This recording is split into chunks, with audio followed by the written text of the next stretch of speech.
Our goal is to reduce the deficit by $1 trillion, or looked at it in total federal spending, to drop the federal spending from $7 trillion to $6 trillion.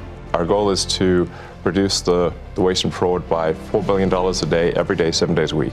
The success of DOGE is only possible with President Trump and with the outstanding cabinet that he selected. The reason I'm here, which is probably for many, is that I think the goal is incredibly inspiring. I think most of the taxpayers in the country would agree that in order to have the country going bankrupt would be a very bad thing.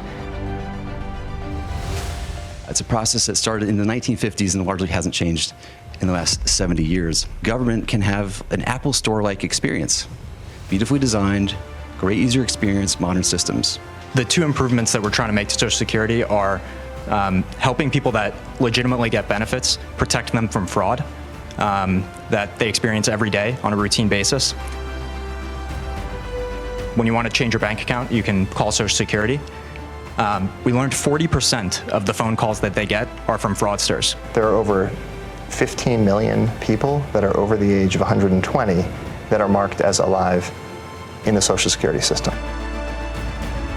There's 700 different IT systems today at NIH. What we have here are a bunch of failing computer systems that are preventing people from receiving their benefits, that are preventing people from preventing research from happening, that are extremely vulnerable to fraud, and we're fixing it. The IRS has got 1,400 people who are dedicated to provisioning laptops and cell phones. The Treasury, up until now, and thanks to President Trump, we're fixing this. In fact, there's an executive order that he just signed the other day, which is protecting America's bank account, because it really is the taxpayers' money. You know, one, we're changing the culture. The culture is been not a lot of caring. There's a $500 billion of fraud every year. There's hundreds of billion dollars of improper payments.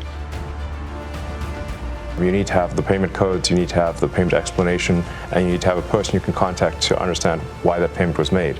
None of those things were mandatory. Until just recently, just a few weeks ago. And up until very recently, effectively they could say make the payment, and Treasury just sent it out as fast as possible. No verification. Under the Biden administration, there was no departmental oversight within the Department of Interior whatsoever. None. There were over $300 million of Small Business Administration loans that has been given out to people under the age of 11. In the federal government, around 4.6 million credit cards for around 2.3 to 2.4 million employees. America is going to be in much better shape. America will be solvent. It's an interesting problem. We can use design to solve it and good engineering and really create a better experience for everybody. We're talking about elementary financial controls that are necessary for any company to function. The changes we're putting in place will enable the federal government to pass an audit. It will enable taxpayers to know where the money is going and know that their hard-earned tax dollars are being spent well.